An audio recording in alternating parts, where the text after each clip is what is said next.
Vamos a ponerle onda y a decir buenos días, aunque de buenos la verdad que no tiene mucho.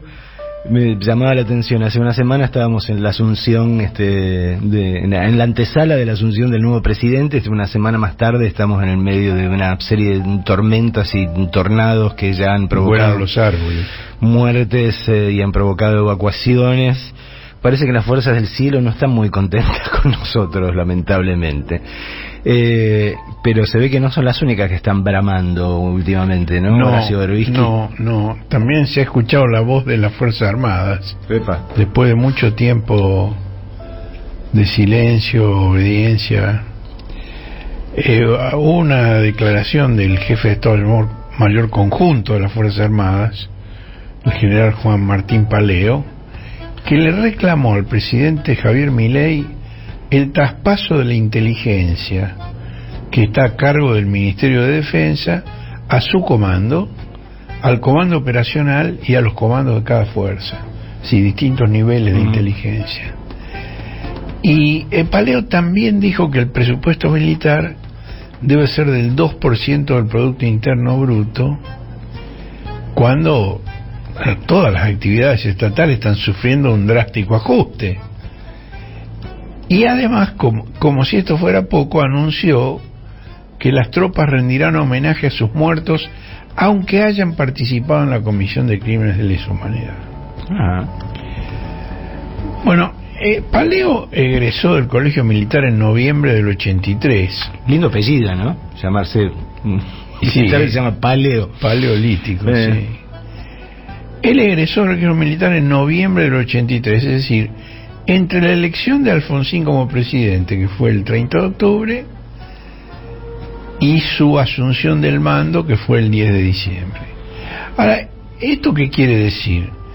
Que hay una transmisión intergeneracional de la cultura castrense imperante en el medio siglo, en que la Argentina tuvo más gobiernos elegidos por las botas que por los votos. Porque Paleo no viene de la dictadura, entró cuando ya no estaba la dictadura. Bueno, esas definiciones tan tajantes de Paleo se internan en materias reservadas a la conducción política de la defensa y formaron parte de un documento que Paleo dice haber preparado para las nuevas autoridades, pero antes de que asumiera las nuevas autoridades lo publicó en el portal Infoemba.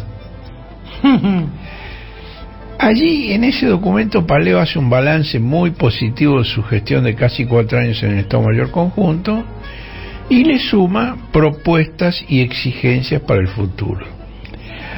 Hasta ahora no se conoce la reacción del ministro Luis Petri ni del presidente Javier Milei. Bueno, lo más probable es que Paleo sea enviado a su casa, cosa que no hicieron los exministros Agustín Rossi y Jorge Tayana, cuando desde el cohete descubrimos su secreto mejor guardado. Entre enero y abril del año 19, Paleo dirigió el ejercicio Puma, que contemplaba la invasión de Venezuela. En esa época él era comandante de la Fuerza de Despliegue Rápido del Ejército. Bueno, el gobierno sí ordenó una investigación a raíz de la publicación del cohete y del reclamo del gobierno de Venezuela, y tuvo el cuidado de apartar a Paleo de la investigación. Pero ¿a quién se la encomendó? Al general Guillermo Pereda, que también había participado en el ejercicio cuando era jefe de la Brigada de Paracaidistas de Córdoba. Bueno, a pesar de los reclamos de Venezuela, no hubo sanciones para Paleo, que se escudó en las órdenes recibidas de la conducción política. En esa época eran el presidente Macri, el ministro Oscar Aguad y el predecesor de Paleo en el Estado Mayor Conjunto, que era un general llamado Bari Sosa. La particularidad de Bari Sosa era que su madre, Eusebia Jerez, fue candidata a la vicegobernación de Tucumán por el partido del ex dictador Domingo Antonio Bussi. Bueno, en ese ejercicio Puma que condujo Paleo, a Sudamérica se la llama Patagonia del Sur. Venezuela es Vulcano y sus autoridades enfrentadas se mencionan por iniciales, NM y JG, es decir, las iniciales de Nicolás Maduro y Juan Guaidó. Ahora, cuando se describe el operativo, el mapa es el de la República Bolivariana de Venezuela y se mantienen los nombres de sus principales ciudades. Bueno, es un TEC paleolítico en el que Colombia se llama Ceres, las dos Guayanas y Surinam son Telus, Brasil es Febo, Perú y Ecuador son Fauno, Chile es Juno, la Argentina es Ares, el Uruguay es Baco y desaparecen Paraguay y Bolivia. Igual el detalle de que de los dioses del Olimpo que hayan elegido para Argentina hayan elegido el dios de la guerra, digo, también es tan significativo como infantil. Bueno, el ministro de Defensa Agustín Rossi le había preguntado a Paleo, esto antes de la publicación del cohete, pero se supo después, ¿qué era eso? Y Paleo le dijo, no, estamos planificando la seguridad de la reunión del G20 en Buenos Aires. Es decir, le mintió descaradamente, porque el G20 efectivamente sesionó en Buenos Aires, pero sesionó antes del operativo del ejercicio Puma. El G20 sesionó entre el 30 de noviembre y el 1 de diciembre del 18, y el Puma se realizó entre abril y julio del 19. Bueno, después de la publicación del cohete, Paleo dijo que el ejercicio era de ayuda humanitaria. Bueno, vos sabés, Marcelo, que la ayuda humanitaria y la defensa de los derechos humanos son las excusas habituales de Estados Unidos para sus intervenciones y las de sus aliados en cualquier lugar del mundo.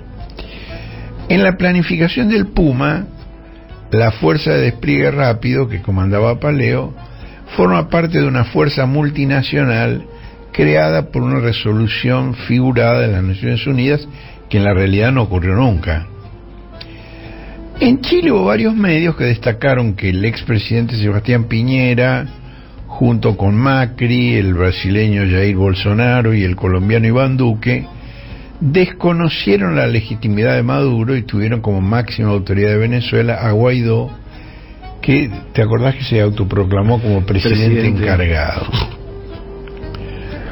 Bueno, el 23 de febrero del 19, Piñera y Duque acompañaron a Guaidó en un intento de producir un alzamiento popular mediante el envío de una caravana de camiones con ayuda médica y alimenticia que ingresó por Cúcuta, en la frontera con Colombia, que es la misma elegida en el ejercicio Puma para la invasión a Venezuela. Una semana después, Guaidó fue recibido en Buenos Aires por Macri. La primera sesión que condujo Paleo se realizó el 15 de abril del 19. El 30, 2 semanas después, Guaidó encabezó un alzamiento militar denominado Operación Libertad. Digo, la relación entre una cosa y otra es indisimulable. Bueno, la descripción de Paleo en el ejercicio incluye que hay actores extrarregionales que buscan incrementar su influencia en los países de Patagonia del Sur debido a las reservas naturales estratégicas que les apetecen.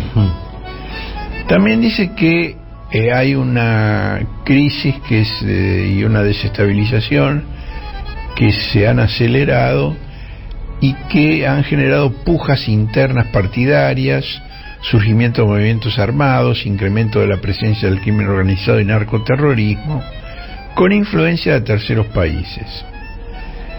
Dice que la situación interna de Vulcano se enmarca en una falta de entidad representativa, dado su doble gobierno, y en una crisis humanitaria sin precedentes. Según Paleo, el gobierno de Vulcano ha recurrido a grupos paramilitares para mantener el control sobre la población. Y esos grupos llevan a cabo tácticas de desinformación, propaganda y manipulación de los suministros energéticos, alimenticios y de medicamentos. En ese año, Febo y Ares, es decir, Brasil y Argentina, son parte del Consejo de Seguridad de las Naciones Unidas. Además, el continente tiene una organización regional de los estados de Patagonia del Sur, OREPAS, siempre ponen las siglas, ¿no? OREPAS, para luchar contra problemas compartidos como la pobreza, el desarrollo económico y la protección civil.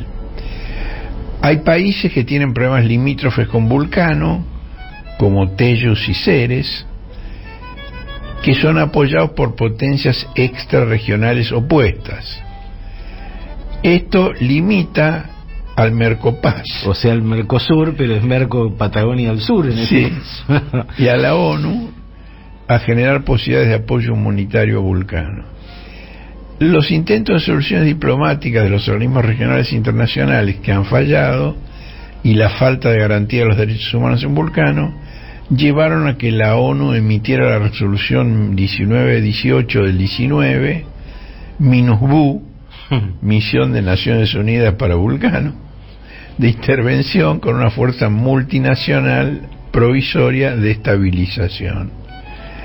El presidente de Ares, es decir, Macri en ese momento, autorizado por el Congreso, Minga, autorizado por el Congreso, decidió responder al pedido de la ONU con un decreto de envío de tropas para participar en la MINUSBU, para integrar la fuerza multinacional junto con otros países de Patagonia Sur, con la determinación de afianzar la soberanía e integridad de Vulcano, detener todas las violaciones de los derechos humanos y colaborar con un amplio consenso político para lograr una transición de gobierno segura y duradera. Bueno, tenemos en el cohete de hoy en la página el esquema de la fuerza de trabajo que dependía de Paleo, cuál era su dispositivo, con qué recursos contaba, con unos dibujitos muy bonitos. Ahora, aparte de este ejercicio donde Sudamérica se llama Patagonia y Venezuela se llama Vulcano y la Argentina se llama Ares,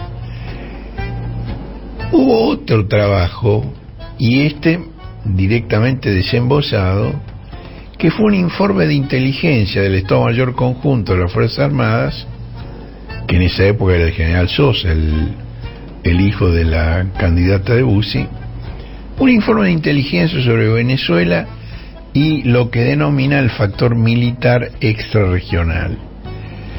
Y ahí, bueno, plantea que desde el primer gobierno de Hugo Chávez, Venezuela estableció relaciones muy fuertes con Cuba, incluso militares, y que a partir de 2001 desarrolló alianzas económicas y militares con Rusia y China que contrarrestan el predominio de Estados Unidos. Y desde el 2005 se fortalecieron los lazos de Venezuela con Irán. De Venezuela, no de Vulcano. Esto es un documento oficial. Ahora, ¿qué es lo que pasó? Al mes siguiente, en mayo del 19, el director de la Agencia Federal de Inteligencia, Gustavo Arribas, ese que Macri dijo que lo puso ahí porque era el más pícaro, el más tramposo, le encomendó a su director legal y técnico de inteligencia que protestara ante el Ministerio de Defensa. Según Arribas, ese informe que acabamos de mencionar fue realizado, cito textualmente, por un órgano que no pertenece al sistema de inteligencia nacional y por lo tanto es incompetente, contrariando normas federales vigentes. ¿Por qué? Según Arribas, las Fuerzas Armadas no tienen permitido realizar inteligencia estratégica nacional, que corresponde a organismos del Poder Ejecutivo, inteligencia estratégica militar, asignada al Ministerio de Defensa, ni inteligencia criminal, que corresponde al Ministerio de Seguridad. Y según Arribas, el Estado Mayor Conjunto pretendía establecer un sistema de inteligencia al margen de la ley, sin conducción legalmente instituida ni régimen de control legítimo, en un acto que la AFI de Macri calificó de inconstitucional. Bueno, ¿esto qué quiere decir? Esto quiere decir que hace ya 4 años las Fuerzas Armadas avanzaban de hecho sobre competencias de la conducción política de la defensa, que ahora Paleo reclama en forma abierta por los militares. Primero la ejercieron y ahora piden que se legalice. Estamos en época de blanqueos. Efectivamente. Ahora, esa proclama de Paleo publicada en Infoemba no dice nada sobre la posibilidad de que las Fuerzas Armadas vuelvan a asumir funciones represivas. E incluso, y esto es interesante, señala que la intervención castrense durante la pandemia, de la cual el gobierno ha hablado, el gobierno del doctor Fernández, como una prueba de eficiencia, de subordinación, que esa intervención castrense durante la pandemia, que repartían comida, daban la vacuna, según Paleo, se produjo una situación de emergencia, pero no puede prolongarse ese tipo de situaciones más allá de un periodo acotado en el tiempo, porque las fuerzas militares no pueden asumir en forma permanente funciones y responsabilidades propias de los gobiernos. Bueno, este empleo de militares en seguridad interior fue planteado durante la presidencia de Macri, hubo incluso un decreto, pero igual no se cumplió. Ahora, esto, digamos, tenemos que verlo dentro de un contexto más amplio. Se produce al mismo tiempo que la ministra de Seguridad, Patio Bullrich, emite un denominado protocolo antipiquetes, donde hay una confusión entre la prevención policial contra el delito con la prohibición y represión de la protesta social, a la protesta social que prevén contra las medidas económicas anunciadas por Milei y por su ministro de Economía, Luis Toto Caputo. Caputo realmente es un mago, pero no de las finanzas específicamente, porque su mayor acto de magia fue ocultar que el déficit fiscal que Milei denuncia como causa de todos los males se debe en muy alta medida a la deuda pública que contrajo Caputo durante su gestión durante el gobierno de Macri. Y es para llorar. Bueno, ahora Caputo y su socio en el Banco Central, Santiago Bausili, después de tanto cacarear sobre el tema de la independencia del Banco Central, ponen al socio del ministro de Economía en el Banco Central. Es impactante eso, ¿no? Bueno, desde el Banco Central anunciaron la emisión de unos bonos con un nombre maravilloso, se llama Bonos para la Recuperación de una Argentina Libre, y la sigla es BOPREAL. Bueno, de ese modo intentan superarse a sí mismos. Esto es como si Duhalde hubiera enloquecido y dijera: el que puso pesos recibirá dólares.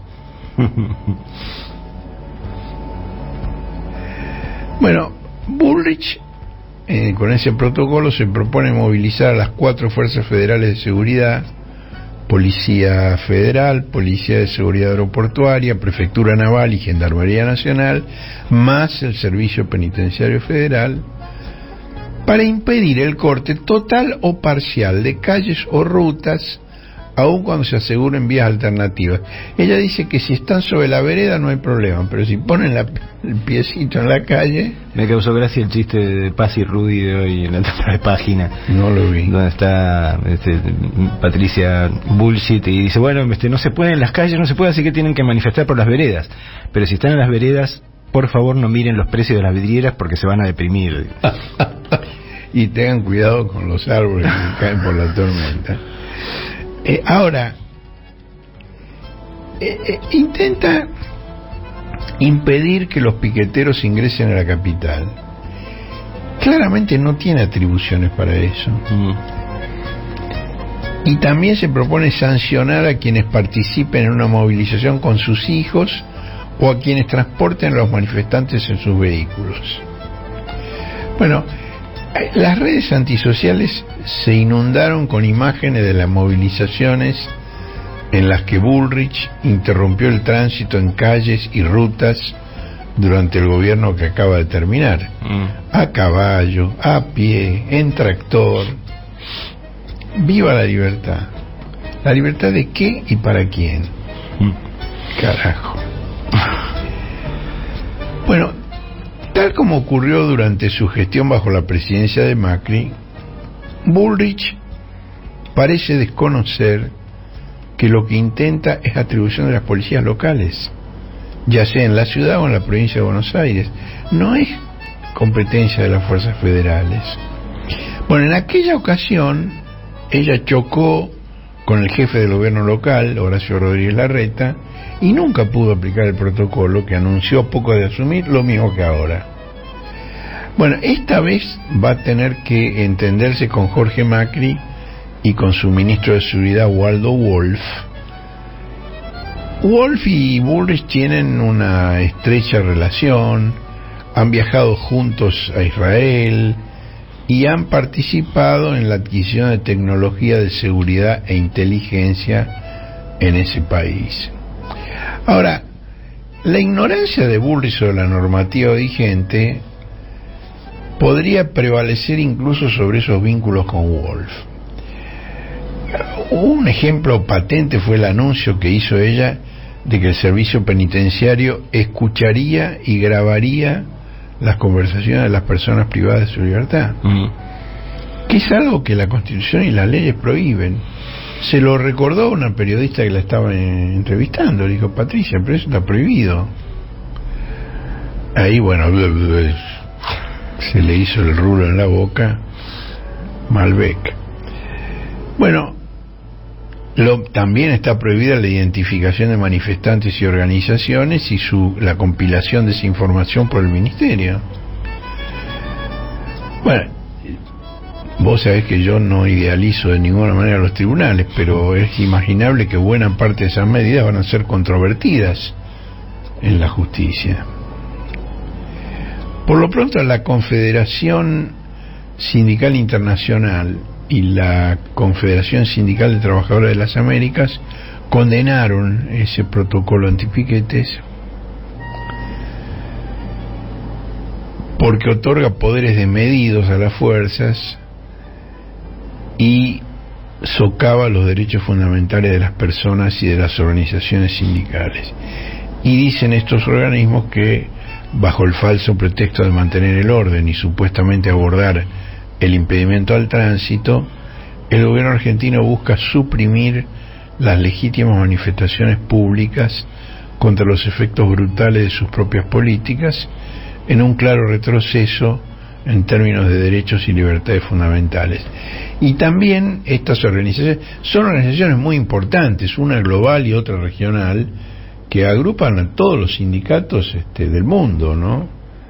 Durante muchas décadas estuvieron divididos, digamos, las organizaciones sindicales del bloque comunista y las del resto del mundo. Ahora no, ahora hay una sola organización mundial y una sola organización regional, que también expresaron su solidaridad y su apoyo a las centrales argentinas afiliadas, que son tanto la CGT como la CTA, las dos.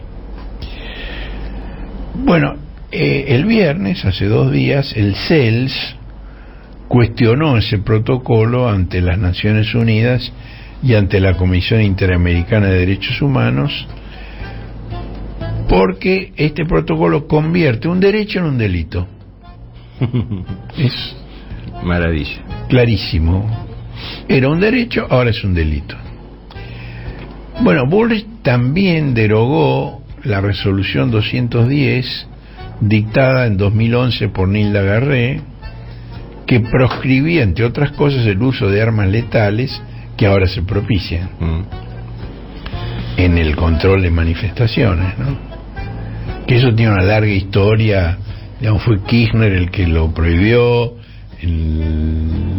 segundo año de su presidencia. Eso motivó la reacción del jefe de policía, que dijo que en ese caso él pasaba a retiro. Se solidarizó con él el secretario de Seguridad, que era el ex fiscal Cuantán. Se solidarizó con él el ministro de Seguridad, que era Gustavo Vélez, y Kirchner los mandó a los tres de paseo. Se fueron el jefe de policía, el secretario de Seguridad y el ministro Vélez. Ahora, Nilda Garré, digamos, hizo una resolución donde plantea, digamos, cómo tienen que actuar las fuerzas de seguridad en esos casos, y una de las cosas que incluyó fue la proscripción de las armas letales.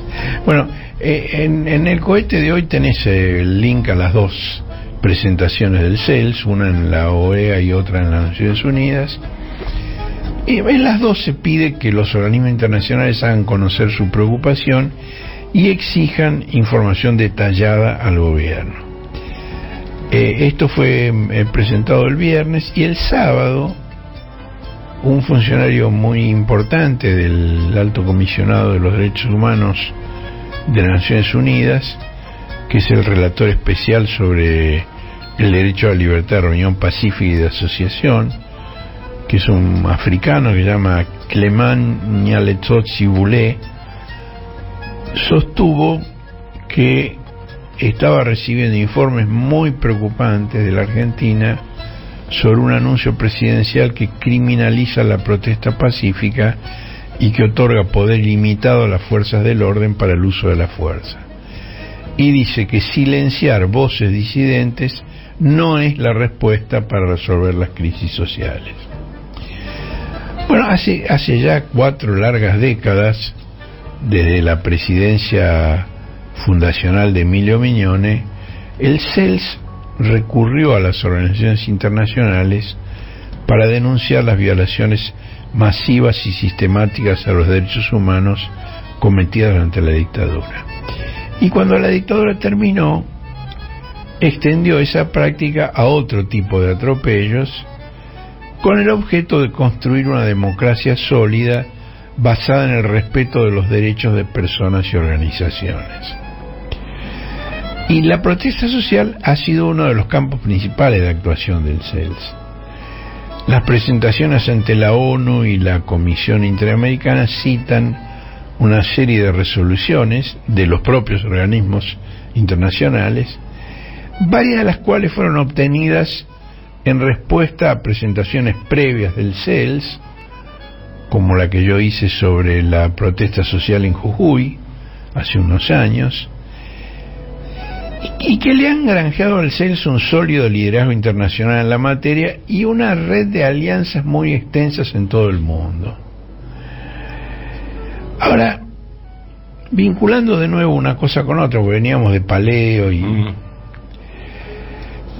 En las Fuerzas Armadas hay una conciencia generalizada de que las tareas policiales requerirían la modificación de las 3 leyes que lo prohíben, que fueron dictadas durante 3 gobiernos distintos. La Ley de Defensa Nacional fue promulgada sobre la finalización del mandato de Alfonsín. La de Seguridad Interior, firmada por Menem en 1992. Y la de Inteligencia Nacional, dictada en 2001, cuando el Poder Ejecutivo era Fernando de la Rúa. Es decir, 3 presidentes distintos en 3 décadas distintas. Suplementado esto luego por un decreto de Kirchner que derogó Macri y que repuso el doctor Fernández. Ahora, esas leyes separan en forma nítida, tajante, la defensa nacional de la seguridad interior, y fueron la expresión de un amplio consenso entre todas las fuerzas políticas, consenso que ya se había puesto a prueba durante el breve interinato del senador Eduardo Duhalde en la jefatura de Estado. El ministro de Defensa de Duhalde, Horacio Gianarena, el ex ministro de Menem, Roberto Dromi, y quien era entonces el jefe del ejército, Ricardo Brinsoni, proponían como modelo lo que se llamaban una pirámide verde-azul, que incluía desde la aduana hasta las Fuerzas Armadas, y que tenían, digamos, misiones súper extensas que iban desde la prevención de delitos hasta el control social.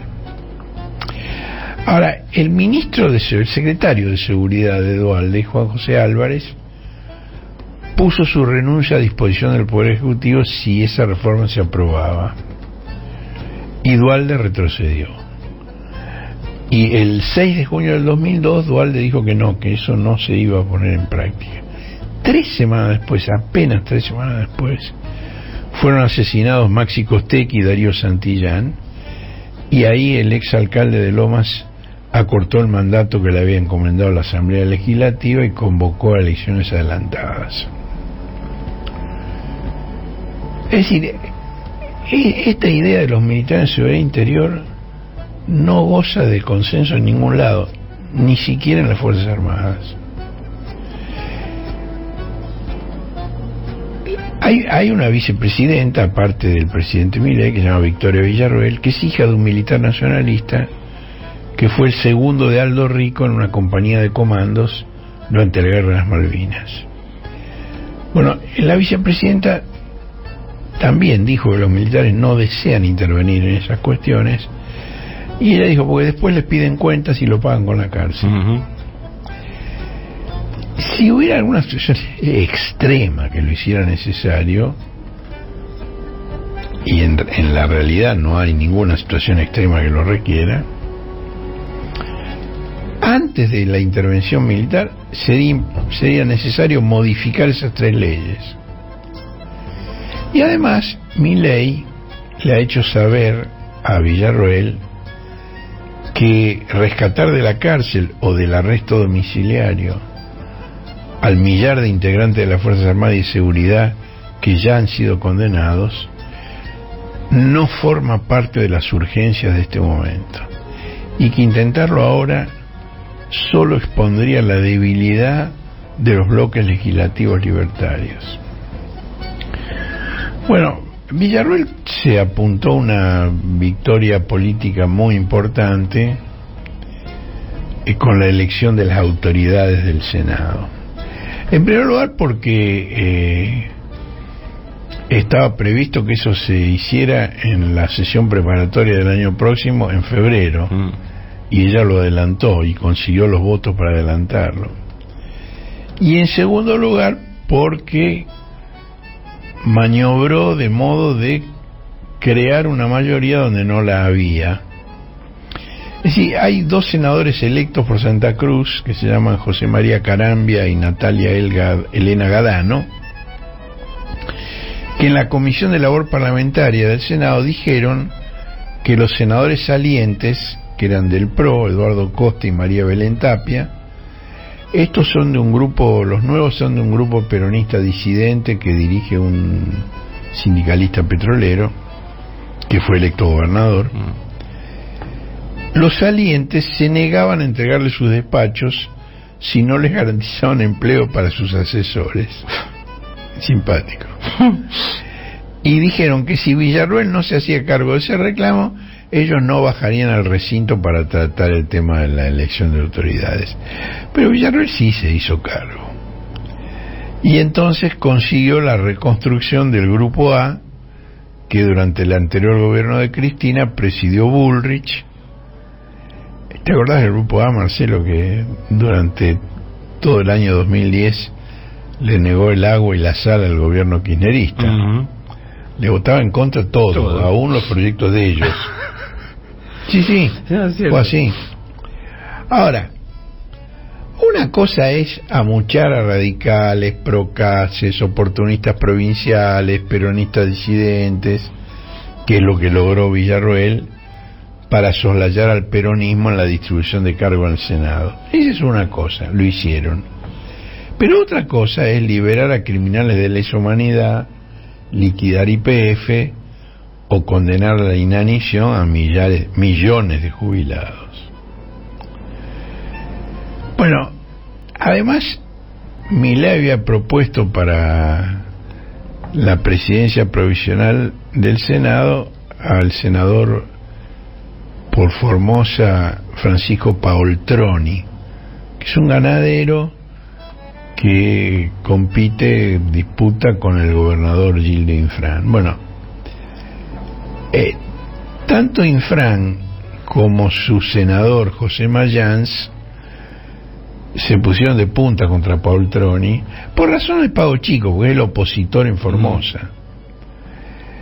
Y ahí Mayans hizo una negociación con la vicepresidenta Villarroel, y entonces, en lugar de Paul Troni, desplazaron a Paul Troni con la veña de Milei. Inicialmente se dijo que era un golpe contra Milei. No fue un golpe contra Milei. Milei estuvo de acuerdo. Es decir, Milei no tiene ningún inconveniente en borrar con el codo lo que escribió con la mano. Y no tiene inconveniente en hacerlo, ni un mes después, ni una semana después, ni un día después. Era un pragmatismo apabullante. Y él aprobó esa movida, y en su lugar fue elegido Bartolomé Abdala. ¿Quién es Bartolomé Abdala? Bueno, fue ministro de Alberto Rodríguez Sá en San Luis, es decir, viene del peronismo. Casta. Mirá, de ahí saltó al PRO, porque aspiraba a ser gobernador y quería la candidatura a gobernador, pero perdió esa candidatura a manos de Claudio Poggi, el actual gobernador, que ya había sido gobernador cuando terminó Adolfo Rodríguez Sá. Y entonces, cuando Poggi fue electo candidato, Abdala saltó a la Libertad Avanza. Es muy claro que es un hombre de la política y no un outsider como Paul Troni. Ahora, vos te acordás que Cristina desde el primer momento había dicho que los cargos principales, como la presidencia provisional del Senado, le correspondían al partido que obtuvo la presidencia. Bueno, por estas razones propias de Infrán y de Mayans, el bloque en el cual ya no participa Cristina, nunca fue parte del bloque, pero digamos, como vicepresidenta y como presidenta del Senado tenía una influencia indisimulable. Quisieron, digamos, apostar, y perdieron todo, porque no solo eligieron el presidente provisional, sino que también eligieron la secretaría parlamentaria, también eligieron la secretaría administrativa, y también deciden la composición de las comisiones, de modo de quitarle todo poder al bloque mayoritario. Es decir, la mayoría en el Senado son 37 senadores. Unión por la Patria tiene 33. Está ahí. Bueno, pero se juntan todos los demás, es decir, el agua con el aceite, y entonces juntaron 38 para imponer esta solución. Bueno, Cristina se volvió a instalar en el Instituto Patria, y cuando llegó al Instituto Patria, y bueno, estaba con sus colaboradores acomodando vírgenes, cuadros, libros, abriendo cajas, limpiando, y toda una cosa muy doméstica. Y ahí, muy jovial, comentó lo que fue su diálogo con Milei el domingo anterior, en el acto de... Cuando se habían reído los dos. Cuando se reían los dos, ¿de qué se reían? Y entonces ella contó que ella le dijo a Milei: usted póngase a mi izquierda. Y Milei le dijo: a su izquierda va a ser difícil. Riéndose le dijo Milei. Y ella dijo: no crea, usted tiene prejuicios, pero ya verá cómo se le pasan en cuanto se siente en el sillón de Rivadavia. Ese era el cachondeo entre Milei y Cristina. Ahora, Milei también se confesó con su predecesor y le preguntó al doctor Fernández si en Olivos podría disponer de una habitación para cada uno de sus perros, porque durante la pandemia perdieron el espíritu de manada y se atacan con tanta ferocidad como los legisladores libertarios y liberales. Y hubo un episodio en el cual Milei intentó separarlos y lo mordieron a él. Tuvieron que darle muchos puntos en un brazo. Bueno, dentro de su ofensiva sobre el nuevo gobierno, el general Paleo reconoce que el sistema de inteligencia estratégico, militar y operacional cumple con la ley vigente. Él dice que sí, que cumple con la ley vigente, pero quiere que la modifiquen, porque prohíbe, cito textualmente, al Estado Mayor Conjunto producir la inteligencia necesaria para conducir las operaciones a estos niveles, dificultando el acceso al principal insumo que orienta un planeamiento y la conducción de las operaciones, que es la información. Como la Dirección Nacional de Inteligencia Estratégica Militar es un organismo que pertenece al nivel político de la defensa, dependiente del ministro, Paleo cree que no debería tener la responsabilidad de producir inteligencia en apoyo a nivel estratégico militar.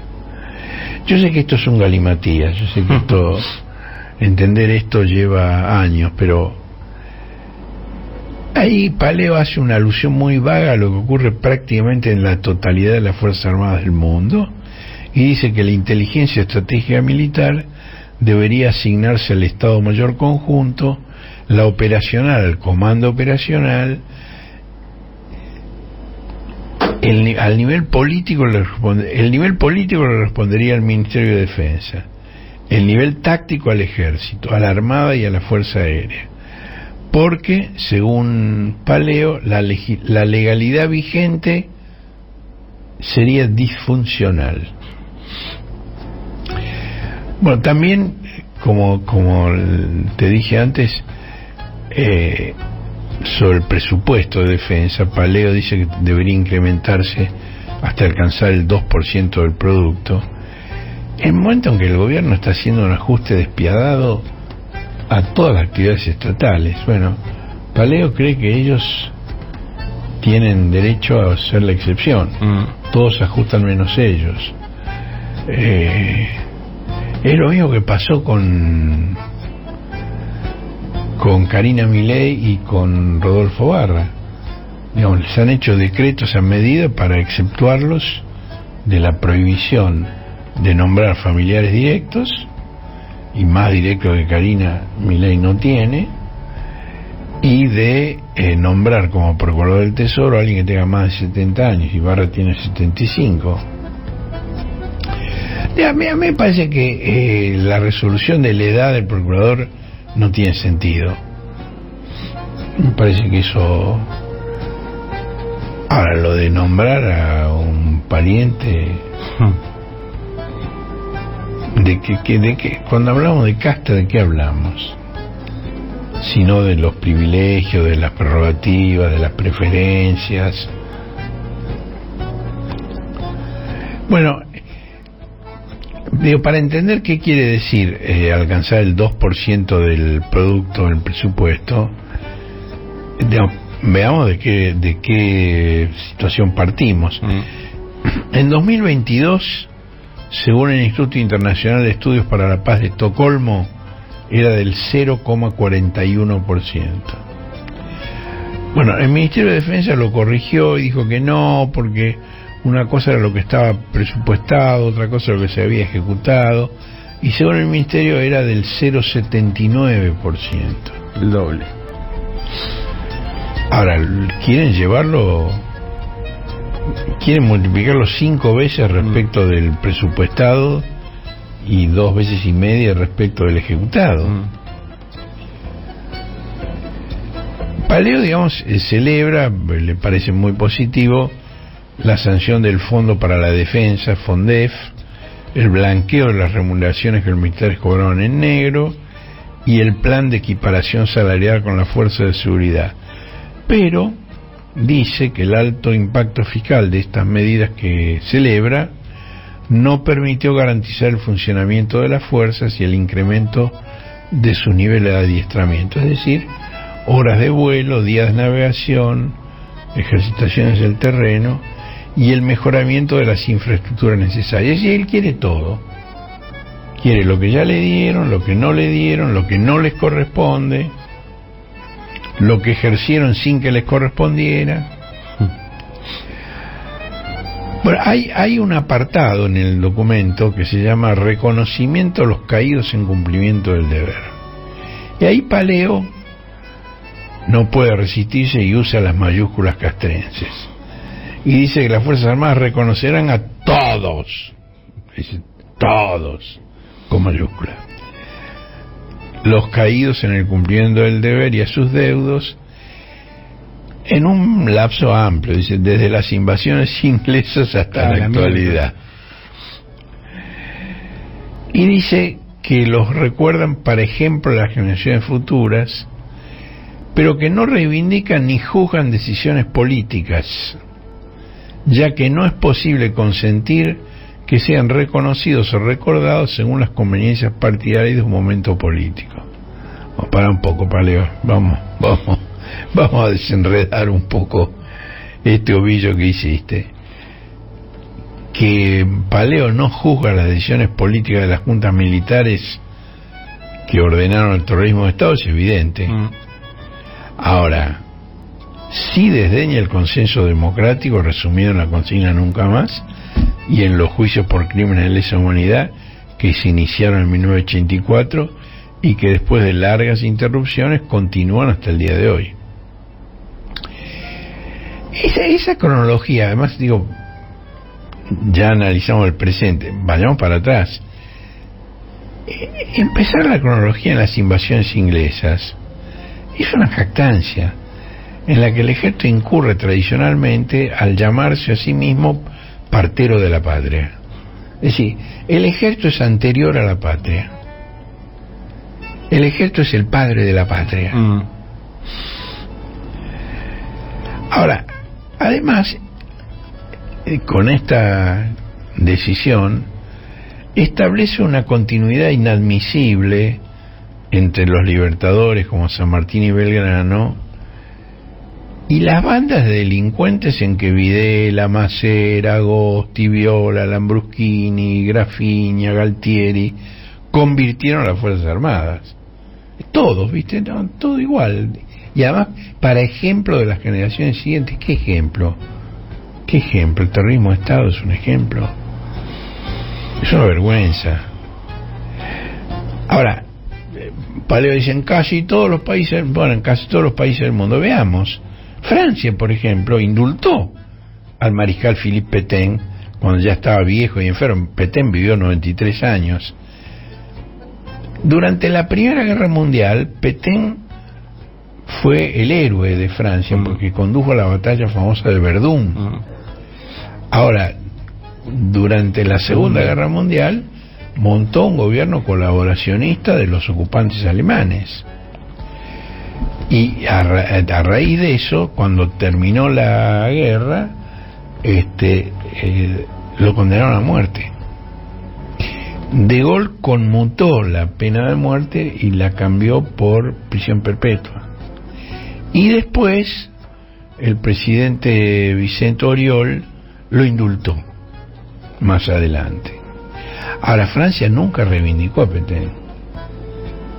Le conmutaron la pena de muerte por la de prisión perpetua y después lo indultaron, pero nunca lo reivindicaron, a pesar de que era un héroe de la Primera Guerra Mundial, cosa que, digamos, ninguno de los dictaduros argentinos puede invocar en su favor. Y ni hablemos de Alemania. ¿A vos te parece, Marcelo, que a alguien se le ocurriría en Alemania hacerle un reconocimiento a Goering, que fue el militar de más alta graduación que acompañó a Hitler en su parábola criminal? Difícil, imposible. Imposible. Bueno, en el primer mensaje presidencial, Milei hizo un cálculo estrambótico para concluir que recibía una hiperinflación implantada del 15.000%. Hiperinflación implantada. Estamos inventando categorías y además poniéndole números delirantes del 15.000%. Y esta semana dijo que el índice de precio al consumidor corría a razón de 1% diario o 3.600% anual. Ahora, vos fíjate que contra todas las promesas electorales que hizo, casi la mitad de la reducción del déficit fiscal que plantea no provendrá de la eliminación de impuestos, sino de su aumento. Y bueno, es como Macri, que bajó la inflación al doble, ¿no? Por ejemplo, Milei dispuso imponer 15% de retenciones para todas las exportaciones agropecuarias e industriales, salvo la soja, que tenía y seguirá teniendo el doble, 30%. También incrementó al 17,5% el impuesto país para la importación de bienes o servicios, fletes. También planea reimponer el impuesto a las ganancias para la cuarta categoría y también anular el cobro de IVA sobre las compras a los sectores pobres y medios. Digo plantea porque las contradicciones son cotidianas. Ahora el tema del impuesto a las ganancias para la cuarta categoría está muy discutido porque nadie quiere cargar con la responsabilidad de promoverlo. No, el gobierno le echa la culpa a los gobernadores y los gobernadores dicen que yo no fui. Los gobernadores piden que se lo quiten, pero no quieren poner el gancho. Ahora, ¿vos viajás en Bondi? No. Yo viajo en Bondi, tengo la tarjeta SUBE, ¿no? Entonces vos pones la tarjeta SUBE, te dice cuánto sale tu boleto, creo que 60 mangos el mínimo, 59 mangos el mínimo, y te dice sin subsidio 700.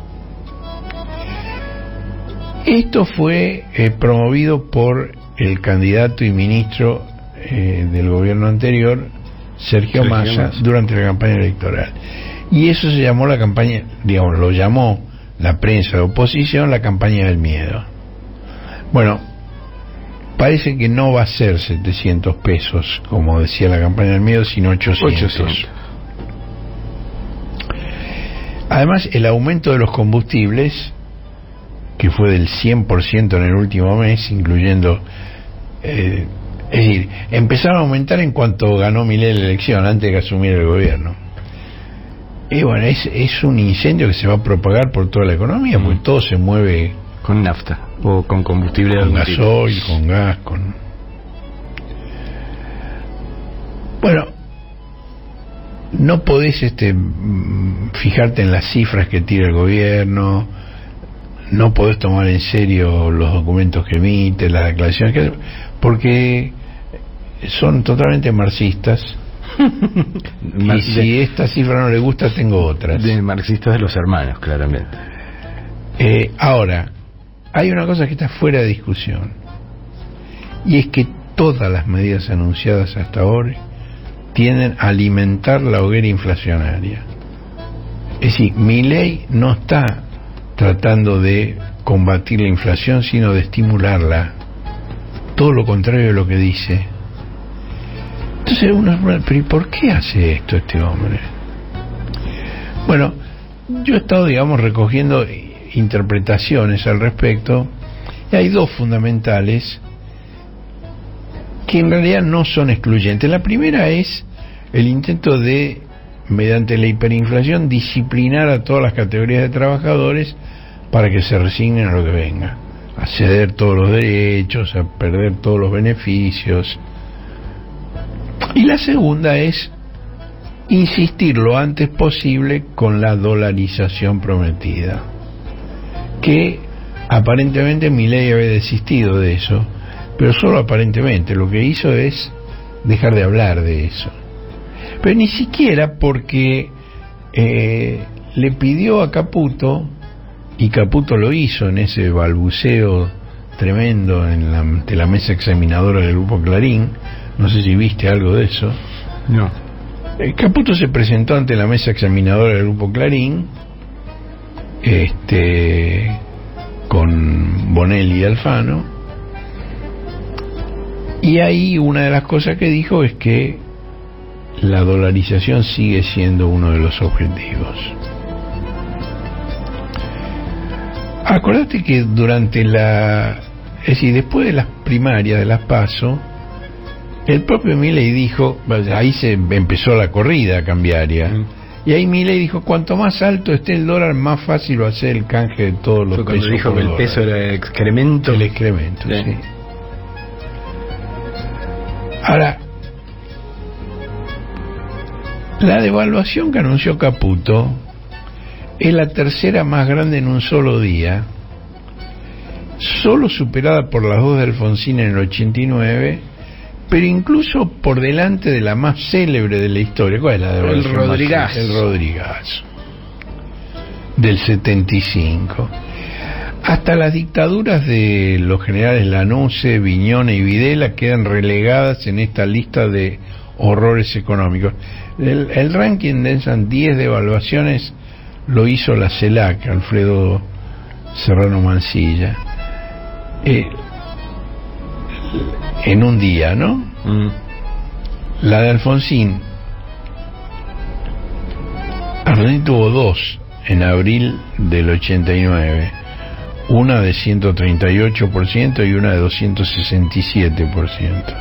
La tercera es esta de Milei, de 118%.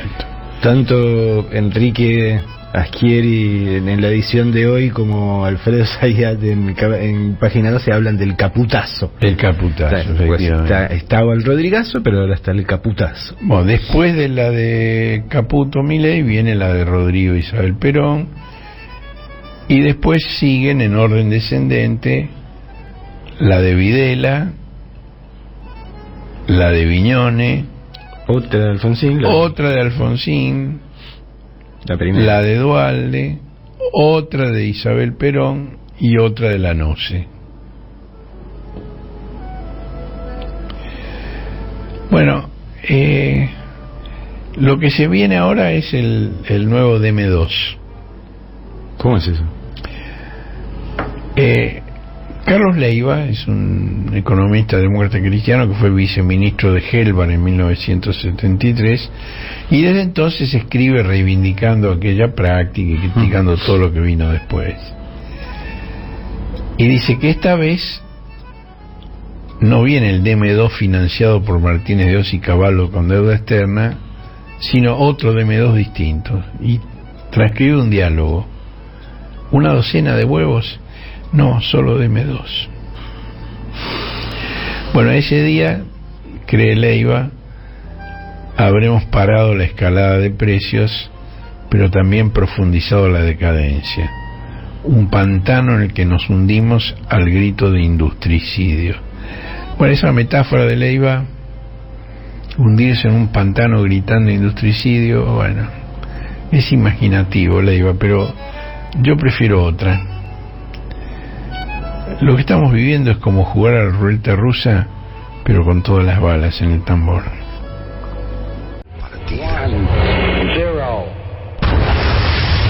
El cohete a la luna radio, un desplazamiento estelar, con Horacio Verditsky, Marcelo Figueras y la participación de Josefina Bolis y Guillermo Hernández. Domingos de 9 a 12 por AM 530.